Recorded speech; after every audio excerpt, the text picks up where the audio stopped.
Muy buenos días para todos. Sean bienvenidos a su Centro de Conciliación, Arbitraje y Amigable Composición de la Cámara de Comercio de Bucaramanga. Mi nombre es Viviana María Rodríguez Bencardino y soy la abogada de su centro. En el día de hoy estamos en este evento que se llama Prelación de Créditos en el procedimiento de recuperación empresarial. Sin duda, somos conscientes de la realidad de nuestros empresarios, sean personas naturales o personas jurídicas, y de todo lo que han tenido que hacer para sobrevivir a estos tiempos de pandemia y pospandemia. Por eso se extiende a todos la invitación de que conozcan y accedan a este servicio, que es un procedimiento para renegociar las condiciones de la deuda. Y por eso, sin duda, es importante conocer cuáles son esas partes jurídicas que tienen este tipo de procedimientos con finalidades económicas y poder tener clara la información. En el día de hoy nos acompaña uno de nuestros mediadores de la lista oficial, el doctor Juan Pablo Gómez Puentes, del cual me permito leer su perfil profesional. Abogado de la UNAP, especialista en Derecho Comercial de la UNAP y especialista en Derecho Público de la Universidad Externado de Colombia, con más de 20 años de experiencia profesional y de litigio. Doctor Juan Pablo, le damos la bienvenida, el público es todo suyo y podemos comenzar. Muchas gracias por estar aquí. Doctora Viviana María, muchísimas gracias. Muy buenos días a todos. Espero se encuentren muy bien. Como dijo la doctora, esta pequeña charla que vamos a darles a ustedes como empresarios, y si tenemos también abogados de empresas, es para invitarlos a que puedan acudir a este procedimiento, un procedimiento que fue creado, como dice la doctora, como consecuencia de la pandemia, y que nos invita a todos a realizar una negociación de deudas que es un proceso sencillo en el cual se puede ayudar a rescatar la empresa y se puede ayudar igualmente a proteger el crédito, que es muy importante. Entonces, les vamos a contar a continuación cómo vamos a realizar esa pequeña charla. Si ustedes tienen preguntas, doctora Viviana, nos hacen las preguntas y más adelante vamos a resolverlas. Pero entonces iniciaríamos el tema de la siguiente manera. La charla tiene como título Prelación de créditos en los procesos de recuperación empresarial, ¿cierto? Vamos a comenzar haciéndoles un pequeño resumen de lo que es el proceso de recuperación empresarial PRES. Seguidamente, vamos a continuar tocando los puntos más importantes del proceso de recuperación, la verdad, unos puntos muy resumidos y muy didácticos para que el empresario tenga conocimiento, e igualmente para el abogado, si es el abogado del empresario el que nos está acompañando, también tenga conocimiento del proceso.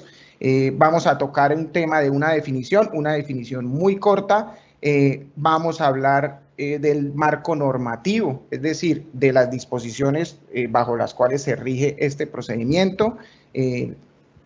Seguidamente tocaremos el tema de la competencia, los sujetos a los que aplica el procedimiento, y al final tocaremos el tema de la prelación de créditos y su aplicación dentro de ese proceso de recuperación empresarial.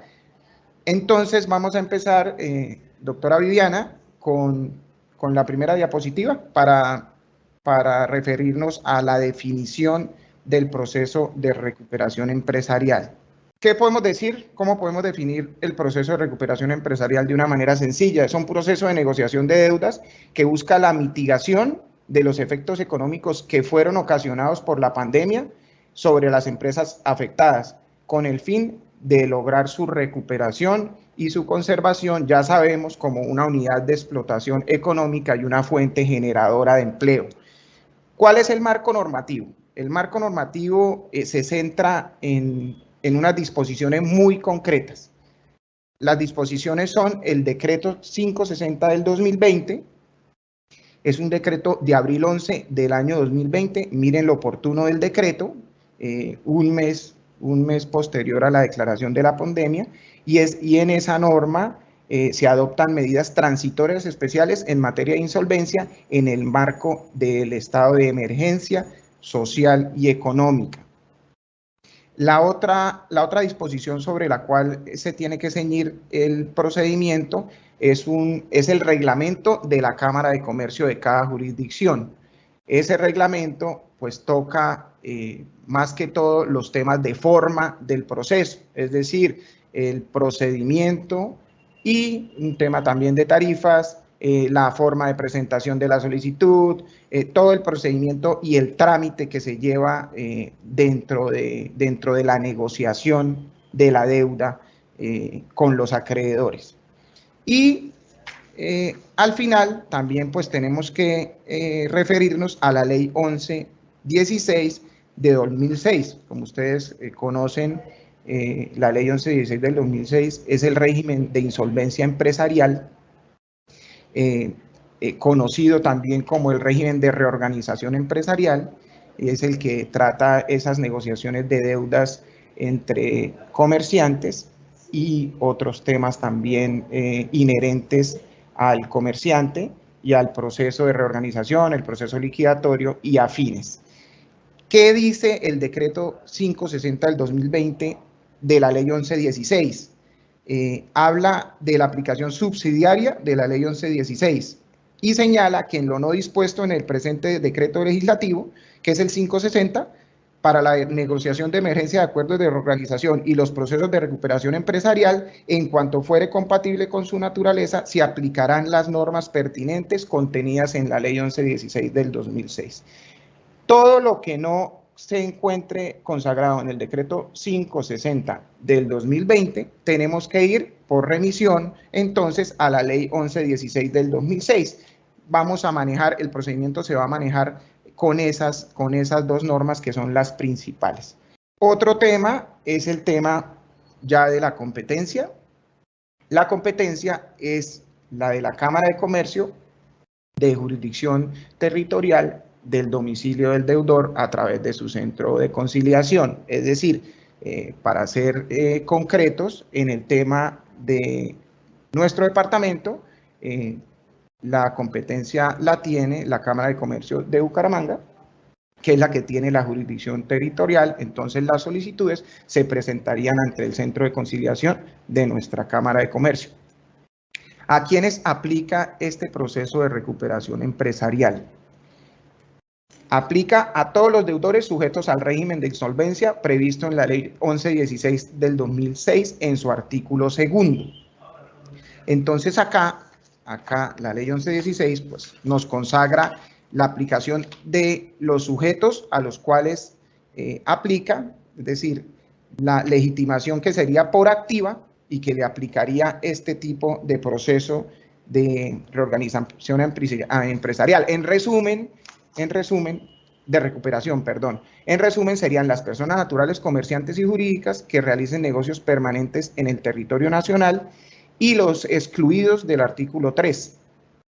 Ese artículo 3, en la ley de reorganización empresarial, la 1116, tiene una exclusión para empresas que no pueden acudir a ese trámite. Esto es muy importante. El trámite del proceso de recuperación empresarial las incluye y por eso abarca un poco más ese campo de acción en la cual se pueden organizar esas empresas para acudir a las cámaras de comercio a presentar su solicitud de recuperación empresarial. Ejemplos de estos sujetos que los excluye la ley 1116, pero que los consagra este proceso, son las EPS, por ejemplo, las bolsas de valores,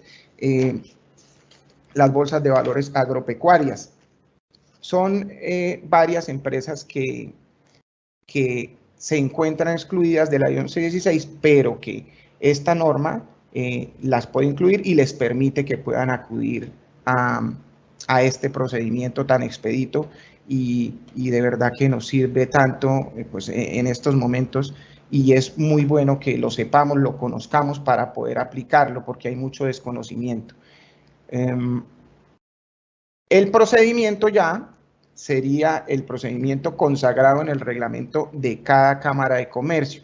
Para esto me gustaría que la doctora Viviana María nos ayudara comentándonos entonces cuáles son los puntos y los aspectos más importantes, doctora, que debe tener en cuenta el empresario, el comerciante, para poder acudir a este proceso de recuperación empresarial, el tema de la solicitud, unos requisitos pequeños y el tema de los deberes, el cumplimiento de los deberes y ya pues el tema de la tarifa. Doc, gracias. Muchas gracias, doctora. Usted, sin duda, cuando estábamos preparando esta charla, pensábamos en la importancia de que haya claridad en la información del servicio.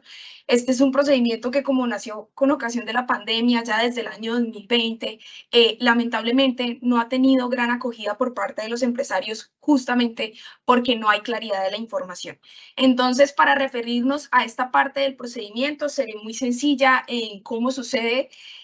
Primero, para poder acceder a una asesoría, lo pueden hacer por cualquier medio presencial. La sede del Centro de Conciliación está ubicada en la sede centro de la Cámara de Comercio de Bucaramanga. Tenemos celular institucional o página web para agendar una cita de manera virtual. Toda esa información ya la compartimos en unos minutos por el chat. Y a lo que voy es que se pueden acercar y pueden preguntar. En nuestra página web se encuentra el modelo de solicitud. Es un modelo que fue creado en asociación con Confecámaras y que busca justamente que sea lo más completo posible y fácil de entender para el deudor.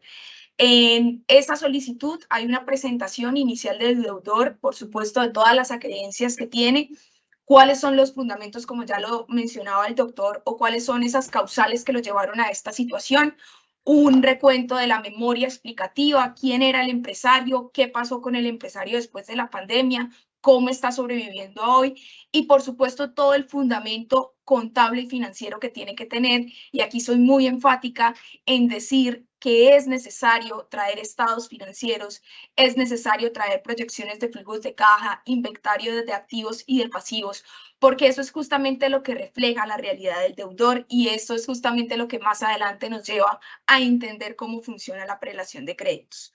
La solicitud se radica por correo electrónico. Nuestro correo o buzón institucional es cca@cámaradirecta.com. Una vez radicada la solicitud, yo, que soy la abogada encargada de este servicio, realizo una revisión inicial y si todo está correcto y no se debe hacer un requerimiento de información adicional al deudor, se envían medios y formas de pago del valor de la tarifa.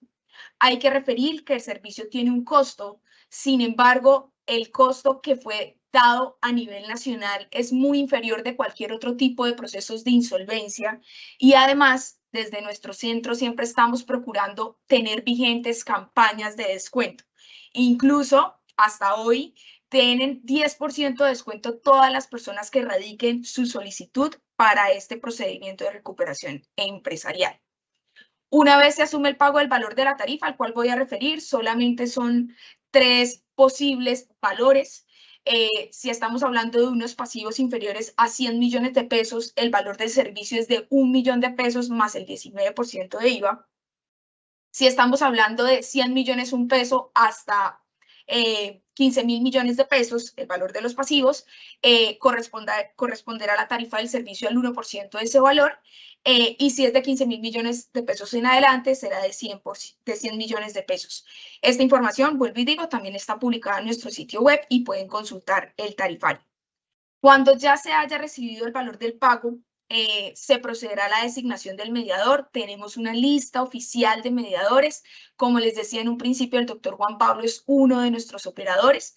De todos ellos podemos consultar en nuestro directorio web cuál es su perfil, cuál es su experiencia profesional, qué incidencia ha tenido en todos estos temas de insolvencia empresarial, para justamente estar confiados en la experticia que garantizamos desde este centro. Una vez se designe el mediador y, por supuesto, él remita una aceptación, porque todos estos trámites están amparados por la imparcialidad, por la transparencia, se procederá justamente a proferir el oficio de inicio del procedimiento de recuperación empresarial. Soy enfática con decir que a partir de este momento inician los 3 meses para la negociación de las deudas, en donde justamente vemos y evaluamos cuál es la prelación de créditos. Junto con este oficio de inicio se tienen que cumplir ciertos deberes de publicidad, los cuales tienen la intención de contarle al mundo qué es lo que le está sucediendo al empresario. Decirle a todos sus clientes, a sus proveedores, a los que conforman la empresa, o si es una persona natural comerciante en su establecimiento de comercio o incluso página web, que se encuentra en un procedimiento de recuperación empresarial.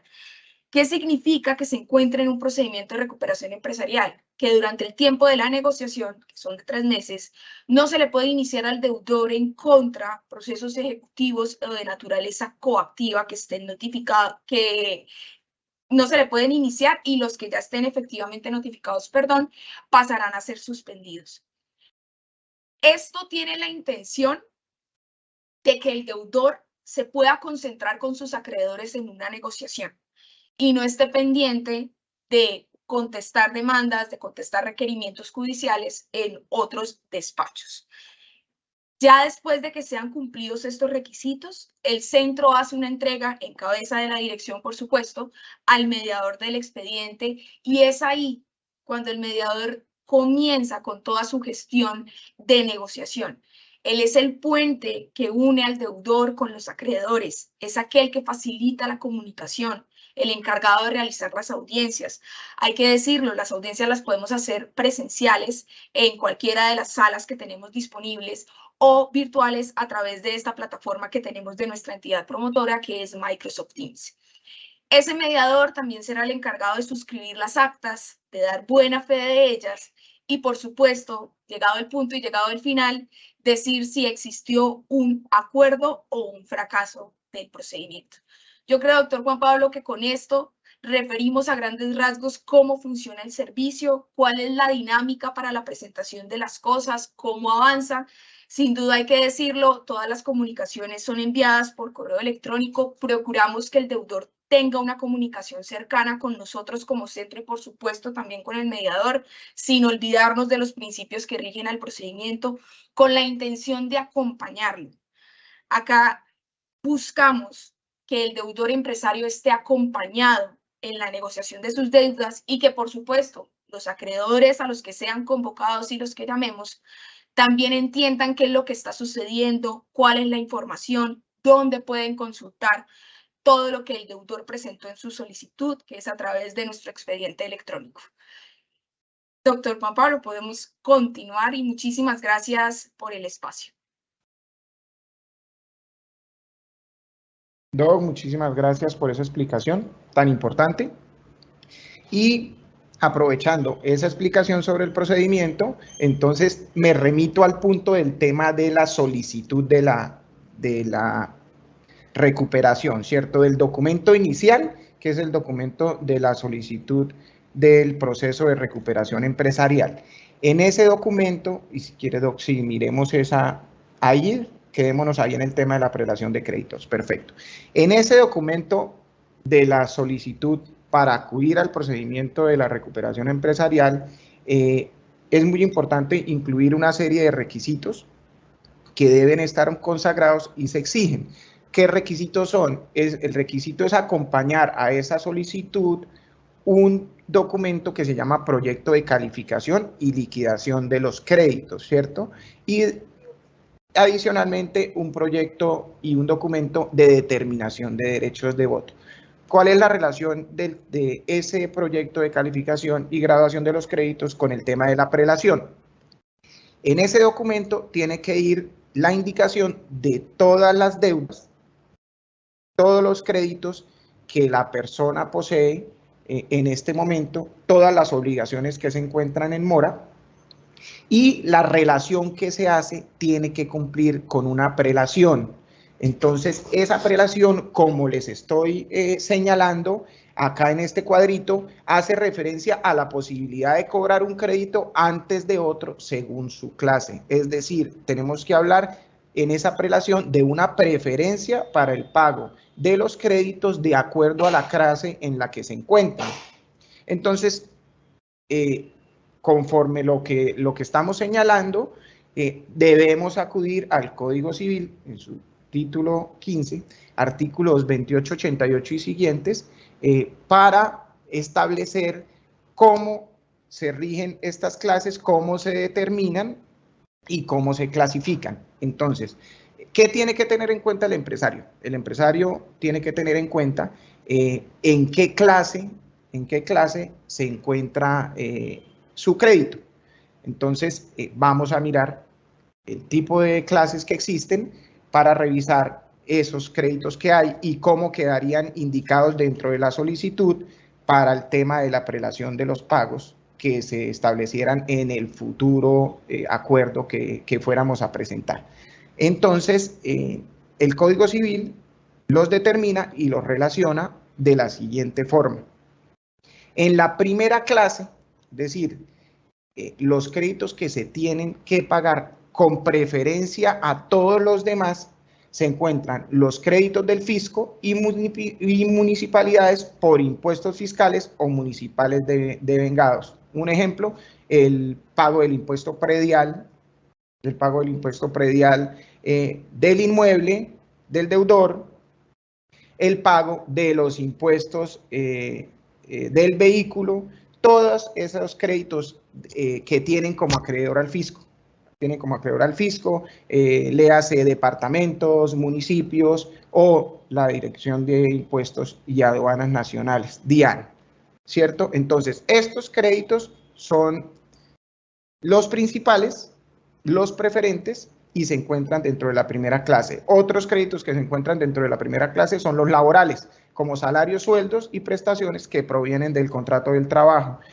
Cualquier deuda laboral que posea el empresario con su trabajador o sus trabajadores tiene que estar clasificada dentro de la primera clase en ese proyecto que vamos a presentar y gozará también de preferencia. Otro punto importante que de todas maneras quise traer a colación acá son las costas judiciales en interés general del acreedor. Esto ya es un tema más procesal, es un tema de las costas, que son los gastos que se generan con ocasión de un proceso. Si hay unas costas procesales que se hayan generado en contra del deudor en algún proceso, se clasifican también acá. No es que únicamente la primera clase tenga consagrados estos tres tipos de créditos. Hay muchos más créditos, pero para el tema que nos ocupa a nosotros, que es el tema de la recuperación empresarial de la persona natural comerciante o la persona jurídica, estos son los créditos que nos interesan. Como segunda clase, clasificamos o incluimos ahí a los créditos prendarios. Estos son los créditos que son derivados de una prenda, una pignoración. El ejemplo más sencillo es la prenda sobre vehículos. En la tercera clase tenemos los créditos hipotecarios, que son los créditos que garantizan las hipotecas de vivienda o créditos comerciales garantizados con hipoteca abierta. Se clasifican en tercera clase y tienen preferencia sobre las demás clases. Y igualmente ahora más adelante vamos a hacer un ejemplo para clasificarlos. Como cuarta clase tenemos, esta cuarta clase me parece muy importante porque no es muy común o no la hemos visto mucho en los procesos que hemos manejado de recuperación acá en el Centro de Conciliación. Son los créditos del proveedor de materia prima o insumos necesarios para la producción o transformación de bienes o prestación de servicios. Estos créditos son muy importantes que se tengan en cuenta y que se diferencien, porque a veces se confunden con los créditos de quinta clase, que son los créditos más normales, las obligaciones más normales. Entonces es muy importante que se puedan delimitar y que se puedan establecer estos créditos del proveedor de materia prima o insumos necesarios para la producción de la empresa, dentro de la empresa. Entonces cualquier proveedor se encuentra dentro de la cuarta clase y tendría preferencia sobre la quinta, que como vemos la quinta clase es la clase de los créditos quirografarios, los que no gozan de preferencia. ¿Y cuáles son estos? Los créditos más normales, los créditos habituales, créditos de consumo, cualquier obligación que se encuentre garantizada mediante un título valor, y los llamamos créditos personales. No tienen ninguna garantía y se encuentran exactamente consagrados en un título valor o un título ejecutivo. Título valor, un ejemplo, un pagaré, una letra de cambio. Título ejecutivo, un contrato de arrendamiento. Estos créditos tienen que incorporarse en la quinta clase. Entonces, como les digo, para efectos prácticos y para que el empresario se haga una idea, al presentar esa solicitud de recuperación empresarial, debe tener en cuenta que si posee un crédito con la DIAN por impuestos, ¿cierto? Posee un crédito hipotecario y posee un crédito de consumo con un particular, una deuda, un préstamo con un particular, entonces tiene que hacer esa clasificación en el proyecto de calificación y graduación de los créditos, indicando en la primera clase el crédito de la DIAN, en la tercera clase el crédito hipotecario y en la quinta clase el crédito personal con el particular que le prestó un dinero. Entonces, ¿qué se haría? Se haría una solicitud y la propuesta de pago y la propuesta de negociación de deudas tendría que contemplar una preferencia y un pago inicial a la DIAN, seguidamente el crédito hipotecario con un banco y al final tendría que pagarse el crédito personal. Entonces, para efectos prácticos, si yo hago una propuesta de pago como deudor a mis acreedores, en la cual les estoy proponiendo que les pago la deuda en 60 meses, todas las deudas, tendría que pagar primero el de la DIAN, entonces podría ser de la siguiente manera: 20 meses a la DIAN, seguidamente otros 20 meses al proceso hipotecario y al final los 20 meses finales para el crédito comercial con el particular. Entonces, de 2023 al 25 el crédito de la DIAN, del 25 al 27 el crédito hipotecario y del 27 al 29 el crédito con ese particular. Así sería más o menos un tema práctico y didáctico, como se pudiera encaminar esa propuesta de pago dentro de la solicitud de la recuperación empresarial. Doc, si quieres, sigamos. La importancia de la prelación de créditos, como les estaba señalando, establece el orden mediante el cual se empiezan a realizar los pagos dentro del acuerdo que se pone a consideración de los acreedores para votación. Acá les voy a referir un tema ya como mediador dentro del proceso de la recuperación empresarial. Surgen unas etapas que se tienen que cumplir para llegar al tema de la negociación. Entonces, inicialmente, como dijo la doctora Viviana María, nosotros debemos recibir una solicitud de recuperación empresarial, que es el documento que presenta el deudor. Ese documento es revisado, analizado por el centro de conciliación. Si cumple los requisitos, se admite y en esa admisión debe consagrarse lo que yo les señalé ahora, que es el proyecto de calificación y graduación de los créditos y determinación de los derechos de voto, ¿cierto? Dentro de ese proyecto de calificación y graduación de los derechos de voto, el deudor lo que hace es informar las acreencias que posee. Y nosotros lo que hacemos en la audiencia como mediadores es poner en conocimiento de los acreedores las deudas que está informando el deudor. ¿Para qué? Para que realicemos una conciliación de las mismas y las podamos calificar y las podamos aprobar. Entonces, el deudor informa una deuda, el acreedor la revisa y si está de acuerdo con esa deuda, entonces la aprueba y sobre ese valor que apruebe, que es el valor de capital de la obligación, siempre vamos a hablar de capitales acá para aprobar, porque los intereses se van a negociar, es que haremos la discusión posterior para el tema ya de la negociación.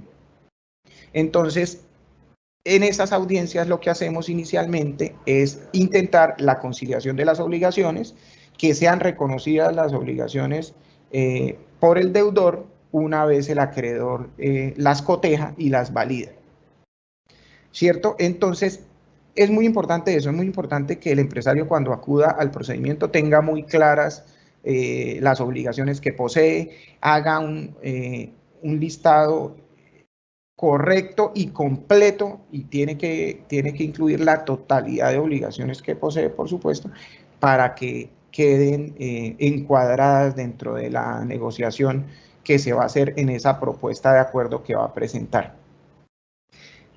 ¿Cuáles son los aspectos muy importantes que deben tener en cuenta ustedes como empresarios y igualmente pues los abogados que están asesorando a la empresa o a la persona natural comerciante para acudir a este procedimiento?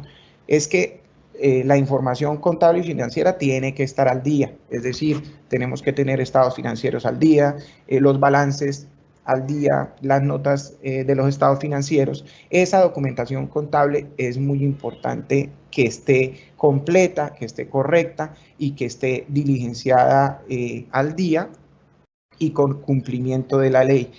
En el proceso de recuperación empresarial no es tan rígida esa revisión que nosotros hacemos como el proceso de reorganización empresarial que se lleva a cabo en la Superintendencia de Sociedades o en los juzgados civiles circuitos del domicilio del deudor. Eso es a prevención, pero este tema de la revisión no es tan rígida como ya el proceso de reorganización empresarial. Entonces, esto es importante que el empresario lo tenga en cuenta como una opción para acudir si está pensando en una negociación de deudas.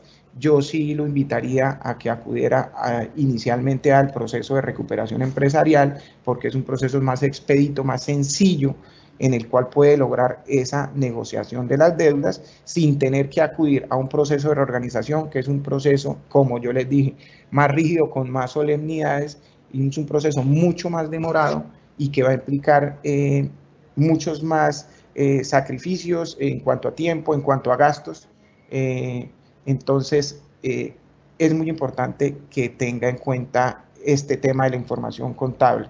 Otro tema, como les señalé, es la elaboración correcta del proyecto de calificación y graduación de los créditos y determinación del derecho de voto. Entonces, acá vuelvo a lo que les señalé y quiero resaltarles ese tema para que lo tengan muy clarito.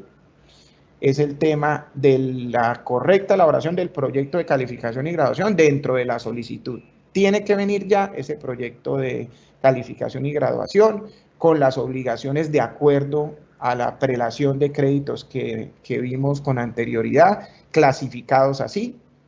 Entonces, primero, laborales y coactivos o del fisco, segundo, los prendarios, tercero, los hipotecarios, cuarto, los créditos de los proveedores y la quinta clase, que son los créditos quirografarios. Entonces, ese es el orden en el que van. La determinación de los derechos de voto es importante conocerla. ¿De qué trata? Trata de la votación, el porcentaje que cada acreedor tiene en la votación que se va a hacer del proyecto, de la presentación del proyecto para pago dentro del acuerdo que se pone en consideración, tiene que ver con los porcentajes según la cuantía del capital de las obligaciones, ¿cierto? Un ejemplo, si tenemos la totalidad de obligaciones adeudadas por la persona comerciante que acuda al procedimiento de 100 millones de pesos y hay un acreedor al que le deben 40 millones, pues él tiene el 40%.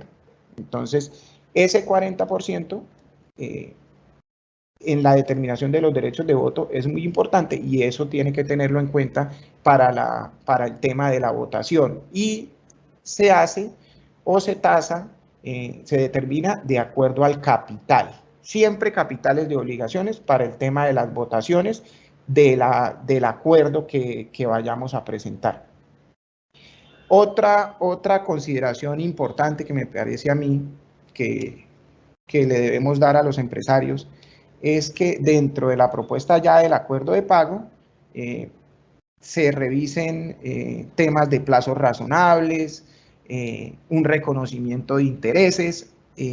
Es muy difícil, por ejemplo, que entidades financieras logren una decisión de un voto positivo dentro de un acuerdo si no hay reconocimiento de intereses. Los plazos también, las entidades manejan unos parámetros muy importantes y delimitan casi siempre unos plazos que no pueden superar los 60 meses dependiendo del tipo del crédito, y siempre exigen reconocimiento de intereses. Entonces eso es importante, que acá el deudor conozca desde el principio que sí, en la revisión contable y financiera que haga de la capacidad de pago que tiene dentro de la negociación, siempre incluya esa posibilidad que se tiene, que es la de reconocer intereses para los acreedores. De todas maneras, pues habrán unos acreedores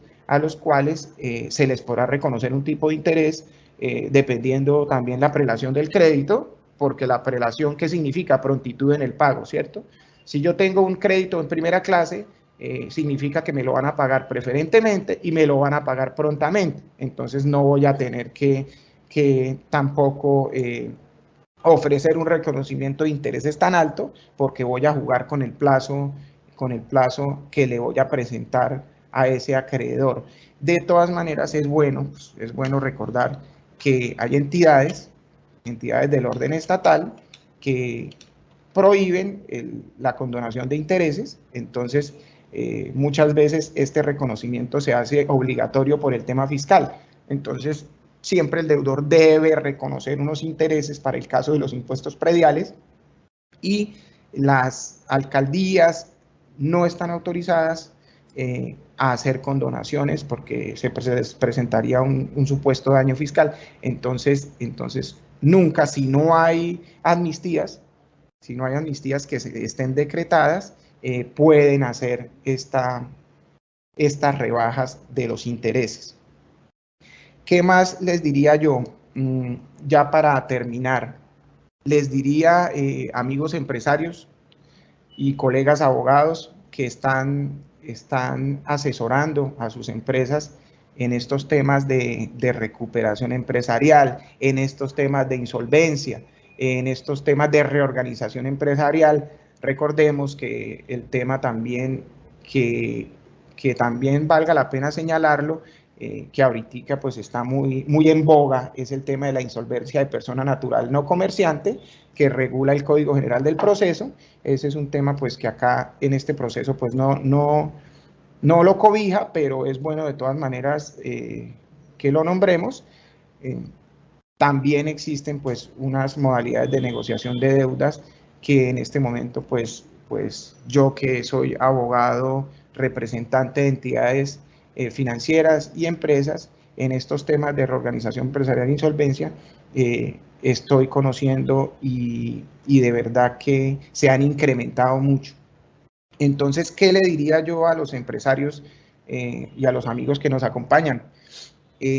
Los invitamos a que acudan a este procedimiento, es decir, que conozcan que existe esta norma que apareció en el año 2020, que mucha gente no la conoce, no conoce su aplicación, pero es una disposición que es muy importante, muy oportuna, tiene que ver con todas las consecuencias que se originaron con la declaratoria de emergencia de la pandemia.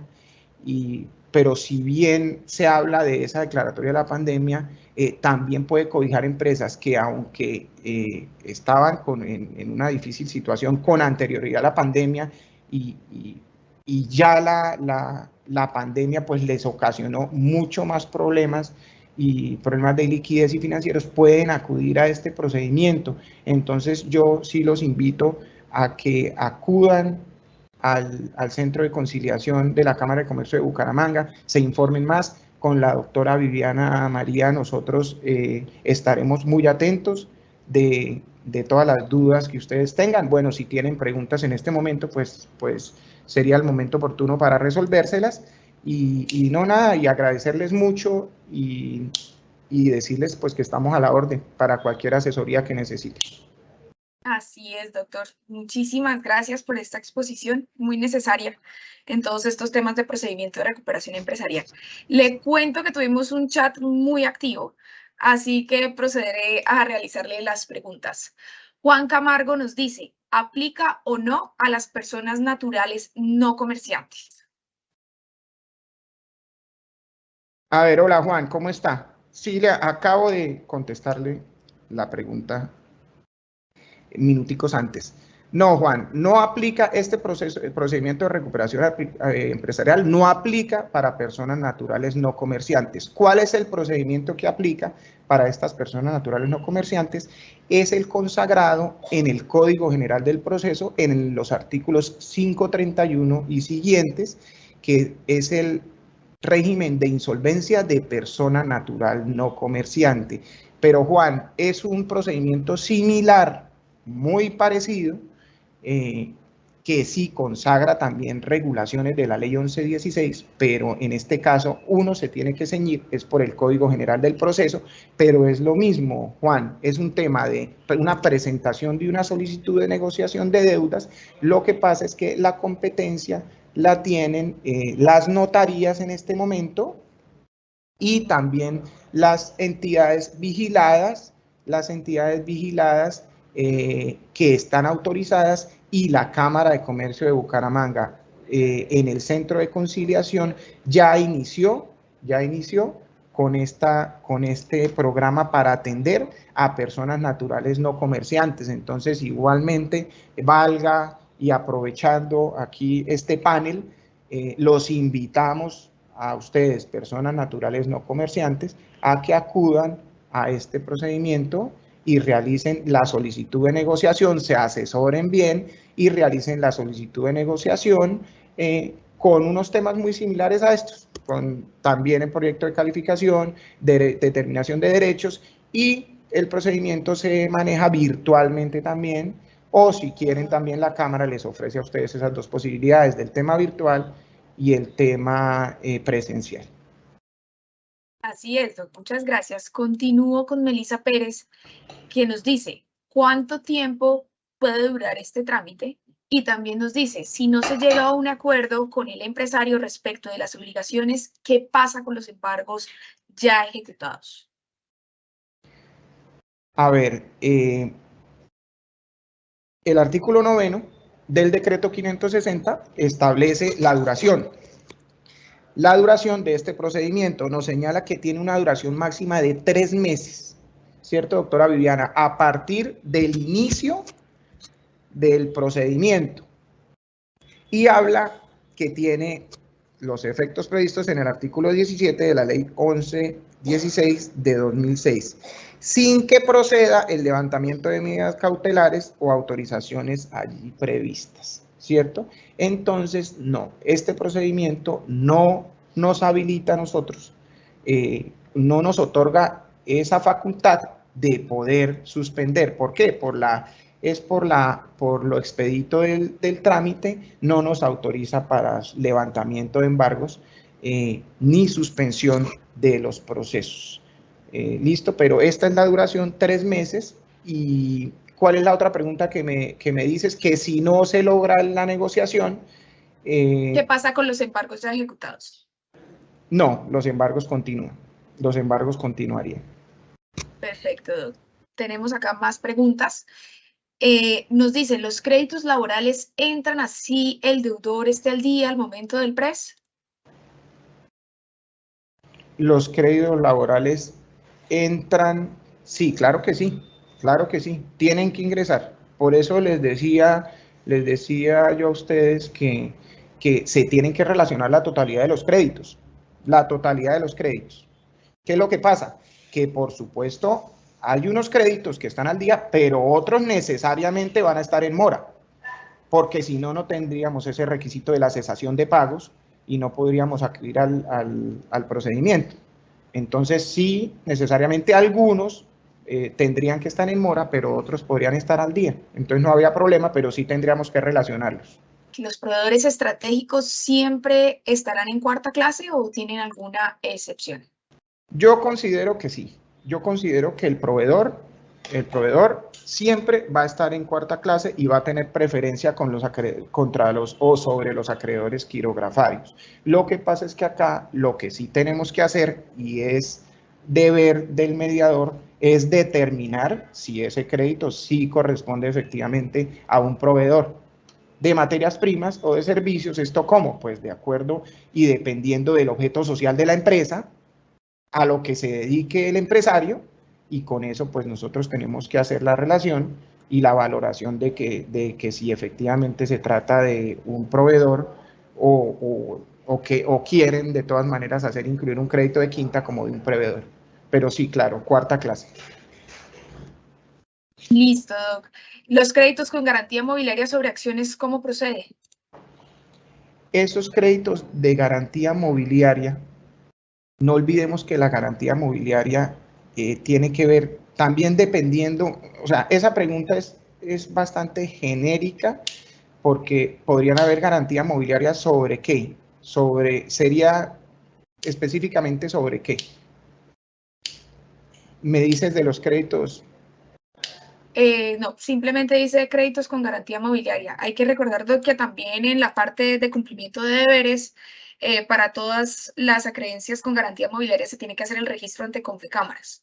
Sí, claro, efectivamente, se tiene que hacer el registro ante Confecámaras y ese tema de la garantía mobiliaria, ese tema se está manejando en estos procesos, se está manejando en quinta clase, el tema de la garantía mobiliaria, porque acá de todas maneras, aunque el procedimiento es un procedimiento preferente dentro de la jurisdicción civil, es un proceso para hacer efectiva la garantía mobiliaria, en el procedimiento se maneja de esta forma dentro de la quinta clase. Perfecto, Doc. El resto de las preguntas las iremos respondiendo ya por el chat. Sí, Muchísimas gracias por el sí. espacio, porque ya tenemos otros compromisos en la agenda. No olviden seguirnos a través de nuestras redes sociales, desde los perfiles de Cámara de Comercio de Bucaramanga.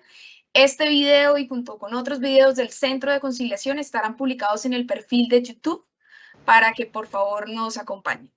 Doctor Juan Pablo y participantes, muchísimas gracias. Doctora Viviana María, muchísimas gracias y muchas gracias a todos y que tengan un feliz viernes, que estén muy bien. Hasta luego.